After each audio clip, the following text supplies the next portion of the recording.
Happy Insurrection Day! This is Gene, and you're listening to Dumbasses Talking Politics. Hey, this is Gene. Welcome back to Dumbasses Talking Politics.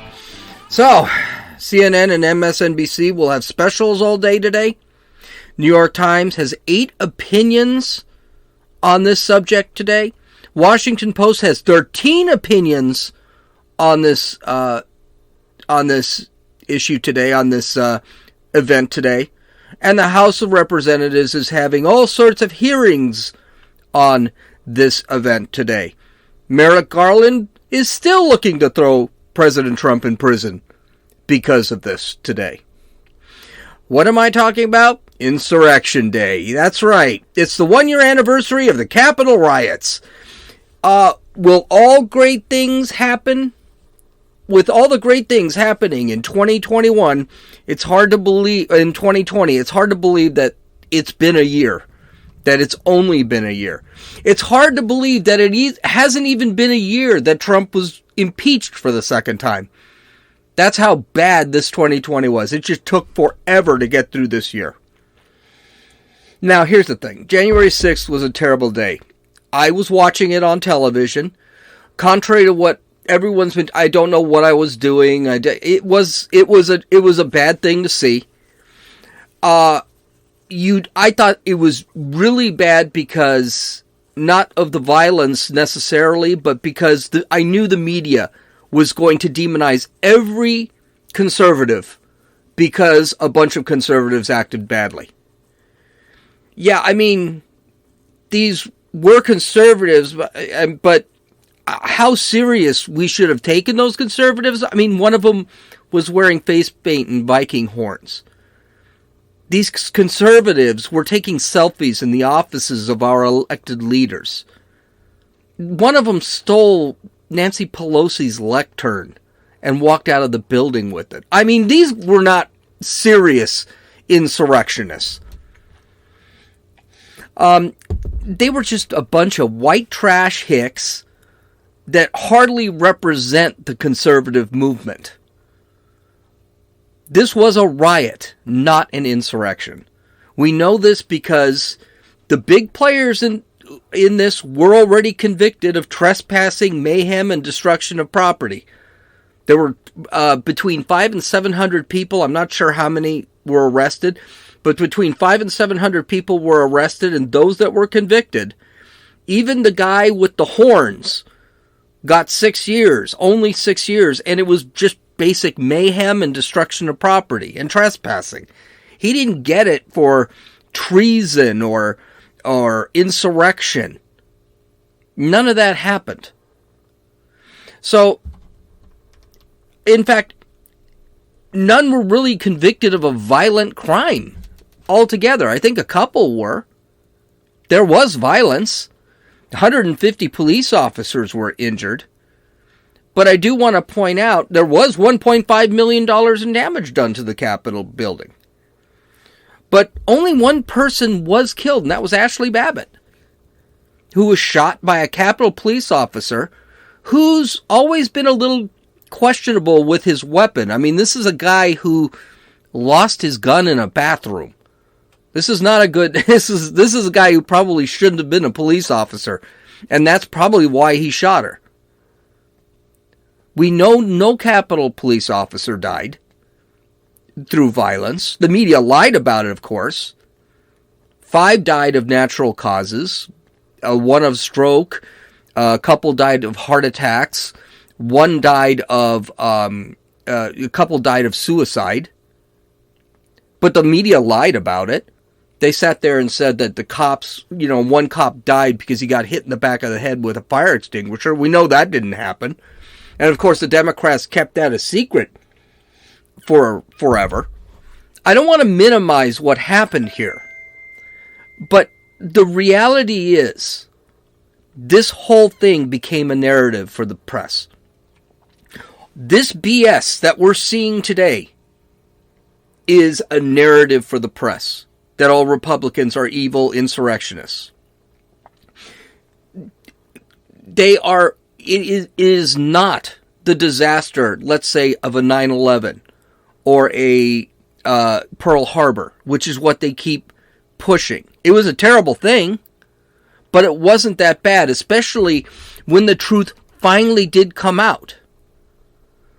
And we already have the reports released by the Senate and by the Department of Homeland Security. Both of these had nothing to do with Republicans.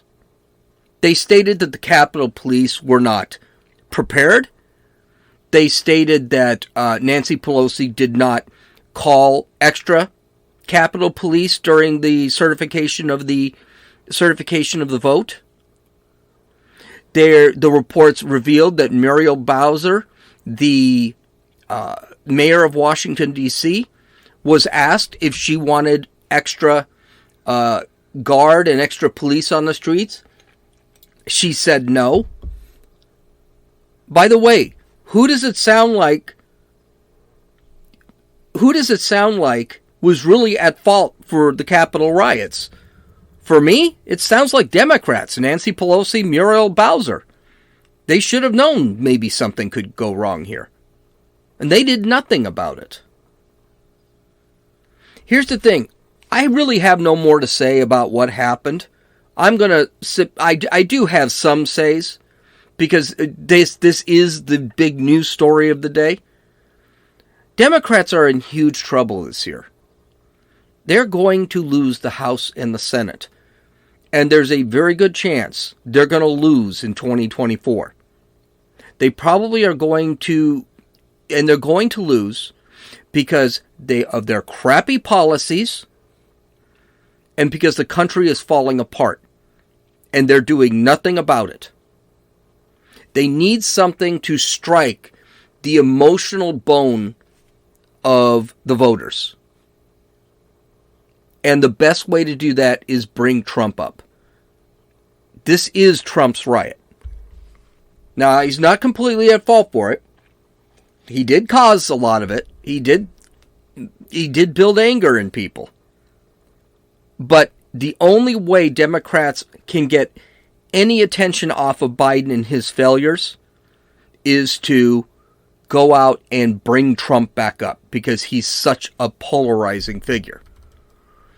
Of course, Trump hasn't been in office for over a year. He hasn't even been involved in politics. He's been on television a few times. He's had a couple of rallies. But for the most part, he's kind of stayed away. So I'm not exactly understanding why bringing up Trump is a good idea. And I don't think it is. I think they know it too. So I'm doing this. You might notice I'm doing this a little later than normal. And that's because I wanted to hear the speeches that Biden was going to give. Surprisingly, Harris gave one too, which probably did not help her standing.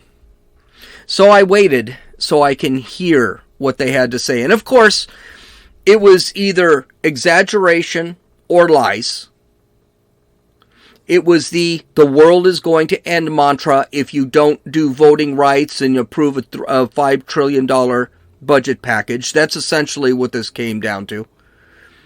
This could happen again if we don't destroy all of the institutions and all of the processes that the government has been using for the last 200 years.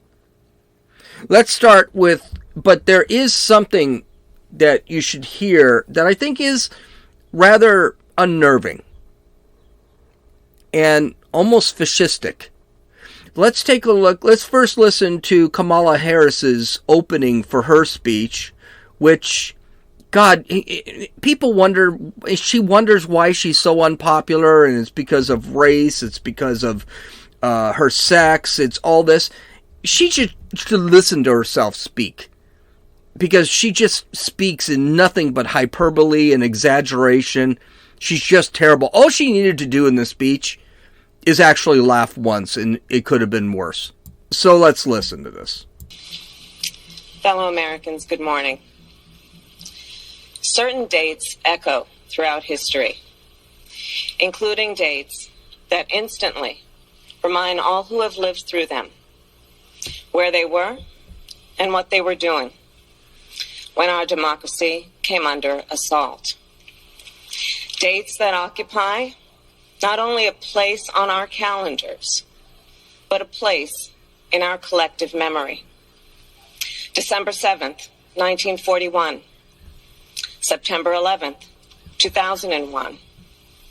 And January 6th, 2021. Question for you. How long do you think it'll be before they make January 6th into a national holiday and they start pushing that crap? Because they're sure making it sound like this should be a national holiday. The other thing I do want to point out is the Pearl Harbor attack by Japan killed 2,400 troops. The 9/11 terrorist attack killed nearly 3,000 people. January 6th, one was killed. This attack doesn't even rank in the 20 worst things that happened in the United States. Heck, the Capitol building has been bombed. The White House was actually burned down. You mean to tell me that this is the worst thing that's ever happened? Really? And by the way, the only person killed was Ashley Babbitt, a former Air Force veteran. She was a Trump supporter. She was the only person killed. Let me repeat that. The only person who was violently killed in the January 6th, I almost said insurrection, in the January 6th riot was a Trump supporter. And the name of the guy who shot her was withheld. Could you imagine if Ashley Babbitt was black? Would they have withheld that name? Oh, hell no. He would have been fired. But this time it was the opposite. The shooter was black and the victim was white. So that's okay. It's just a disgusting comparison. It minimizes those tragedies. The families that actually lost something. What did the senators and the House members lose? They lost 3 hours of their day. That's what they lost. It's just a terrible way to minimize tragedies in this country. But she continues on. Let's listen to her. The strength of democracy is that it empowers the people. And the fragility of democracy is this, that if we are not vigilant, if we do not defend it, democracy simply will not stand. It will falter and fail. The violent assault that took place here, the very fact of how close we came to an election overturned, that reflects the fragility of democracy. Yet, the resolve I saw in our elected leaders when I returned to the Senate chamber that night, their resolve not to yield, but to certify the election, their loyalty not to party or person, but to the Constitution of the United States, that reflects its strength. There are so many things here that irritate the crap out of me out of that statement. That's why I put it in. First off, this is coming from a woman who was bailing out rioters that caused $5 billion in damage. $1.5 million of damage was done to the Capitol building. That's it. Meanwhile, you had hundreds killed, thousands wounded in the riots in 2020. You had police officers assaulted and injured. Some of them couldn't go back to work. And she's bailing out the people. So I think it's rich for her to talk about democracy. You know what was killing democracy? The riots of 2020, in the summer of 2020. BLM and Antifa riots. Those really hurt democracy too. Because suddenly the freedoms that we supposed to have, some of them were being taken away by these thugs. So I think it's really rich to hear Kamala Harris say anything. Democracy was never under attack. These guys were not going to stop anything. They were going to screw around. There were guys, Horn guy that is now serving, Viking guy that is now serving 6 years in prison, was taking selfies. The guy who stole Nancy Pelosi's lectern was taking selfies. That's how they got identified so fast. They weren't attacking democracy. They were screwing around. They were rioting. And there was no way the election was going to be overturned. And after 3 hours, the senators were already certifying the election. This was not really a serious attack on democracy. There was no planning in this. There was very little planning in this whole thing. They had no weapons. They had no tools to break in. They used whatever they happened to have with them. And this is something that really burns me. She's making these politicians into heroes. Well, here's a newsflash. Politicians are not, like they had gone to war or something. Well, I got news for you. Politicians are not heroes. They just did their job. And the only difference here is they did their job 3 hours later. That was it. So this is just dumb. Well, speaking of dumb, enter Joe Biden in his speech. He's just incredible. Let's listen to him because he's so obvious. I think he could do a speech anywhere, and the first thing he's going to bring up is Trump. And spend 20 minutes on Trump. I don't think it matters what speech. It could be an Easter speech. And he's going to bring up Trump. Well, let's listen to him because that's exactly what he ended up doing. Listen to old Joe here. Speak plainly about what happened in 2020. Even before the first ballot was cast, the former president was preemptively sowing doubt about the election results. He built his lie over months. It wasn't based on any facts. He was just looking for an excuse, a pretext, to cover for the truth. He's not just a former president. He's a defeated former president. Defeated by a margin of over 7 million of your votes in a full and free and fair election.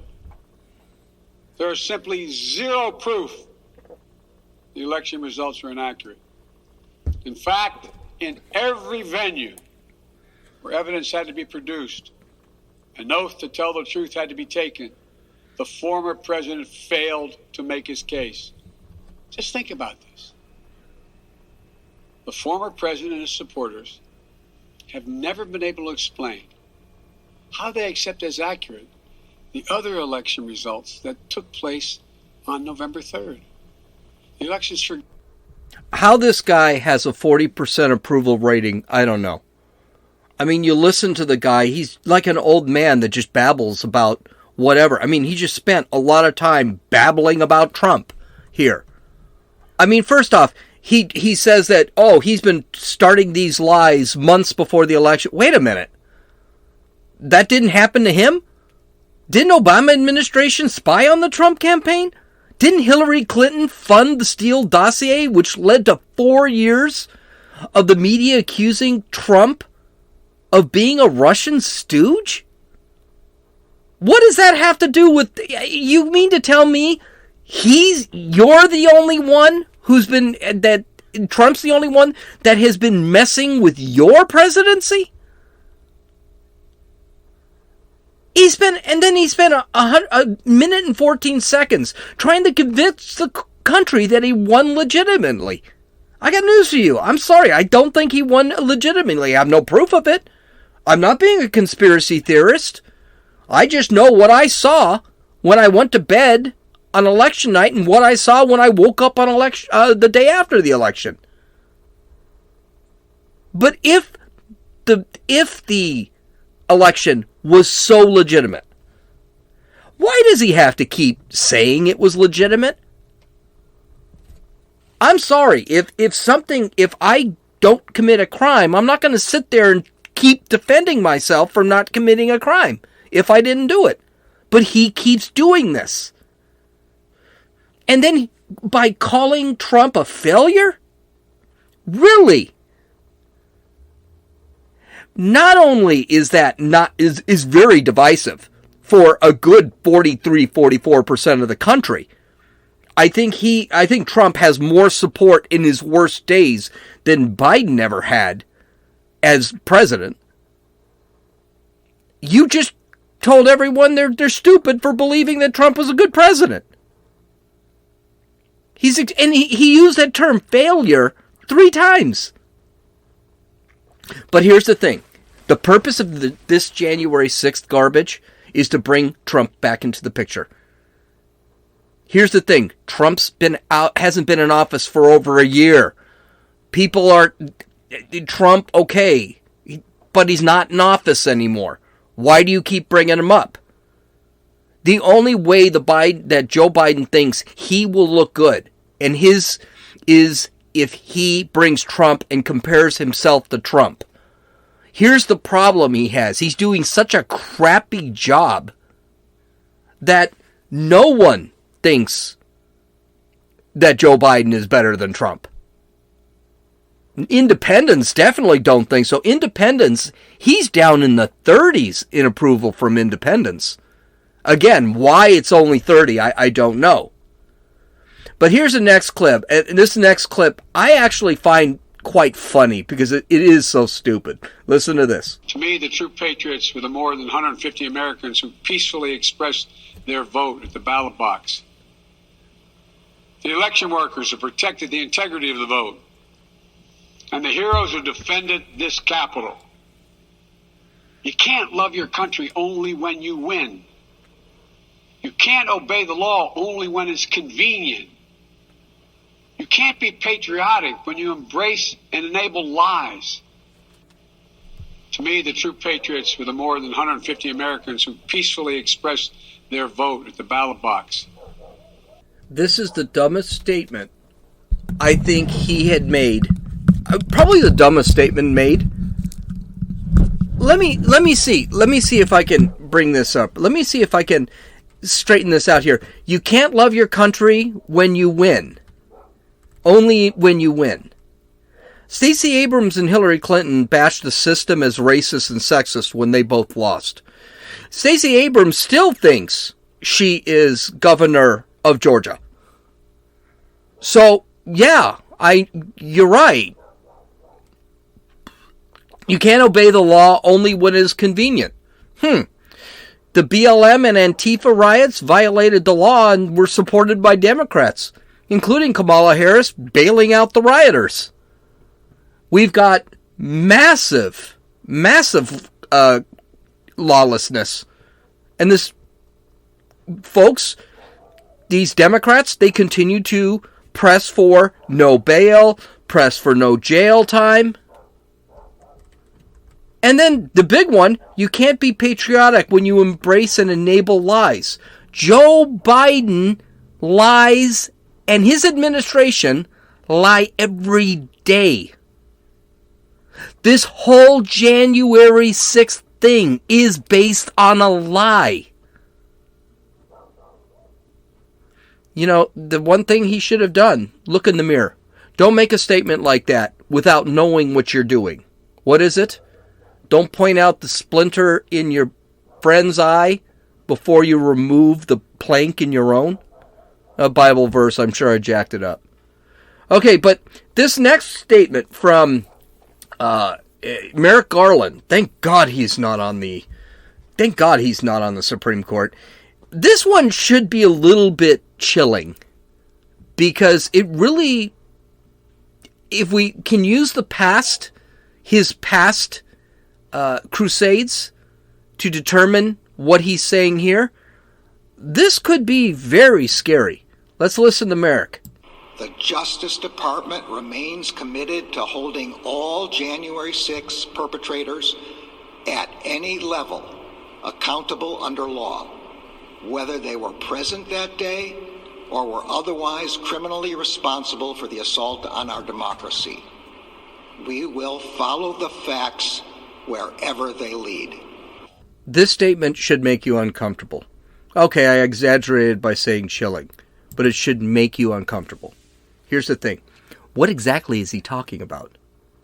Is he talking about going after people who weren't even there now? We already know, yes, there was some collusion going on, or not really planning on Facebook and on Twitter, but there wasn't a real strategy here. The reports have said that. It was not really organized. There were no weapons. Except a guy dropping a bomb off at the RNC and the DNC headquarters. We still don't know what happened there. We've got pictures of the guy. Could he be talking about going after people who hold the same values as the rioters? Or the values that the DOJ thinks is important? Is it now going to be kind of criminal? I mean, we can assume that because they've been doing this. Could you be held criminally liable just because you're a conservative? That's a big question. The Justice Department has already shown their hand when it comes to who they're going to go after and who they're not. They went after the January 6th rioters, but they show no interest in BLM or Antifa, which continue to this day rioting. Go up to Portland. Go to Seattle. They're still out there. They go after parents who complain at school board meetings that they don't want CRT and critical gender theory being taught to their 4-year-old kids. But they don't go after the gangs in New York, Los Angeles, San Francisco, or Chicago who are committing shootings and flash robberies? What kind of DOJ is this? So having an opinion is more harmful to society than shooting somebody?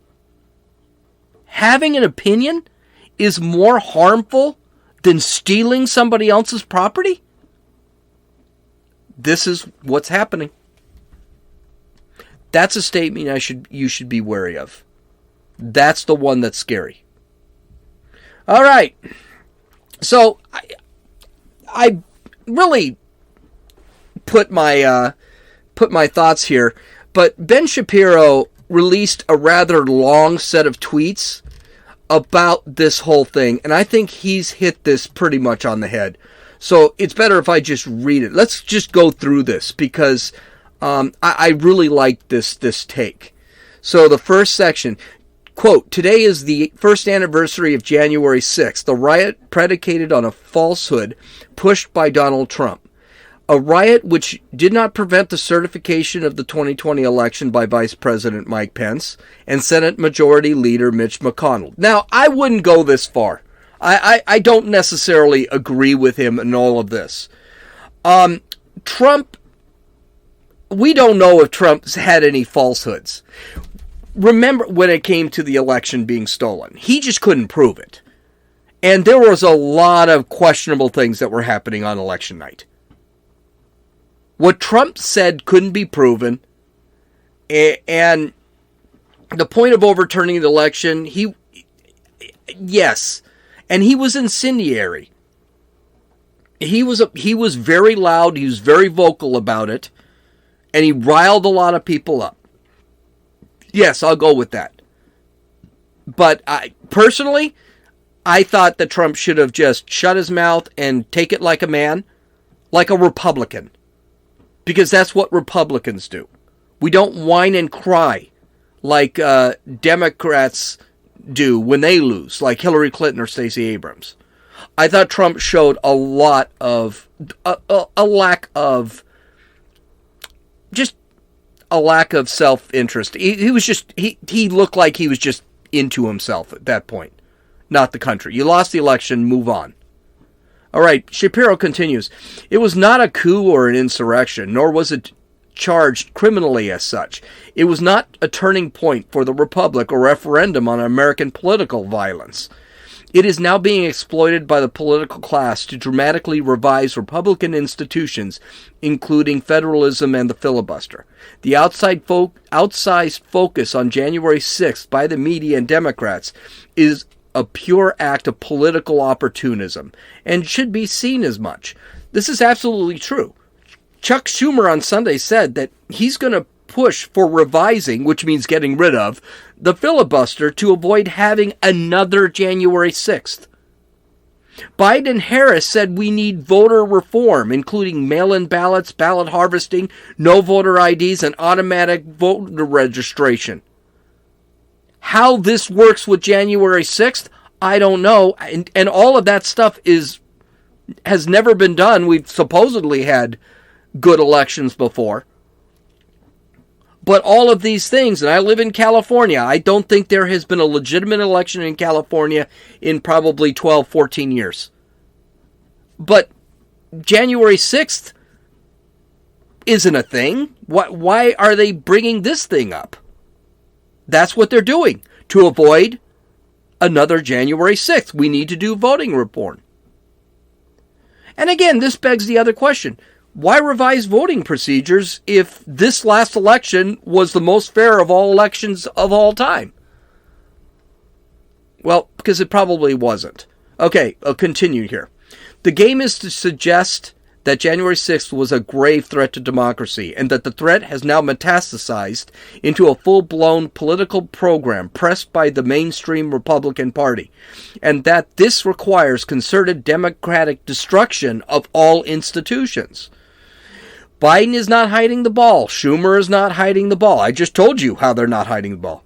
Pelosi is not hiding the ball.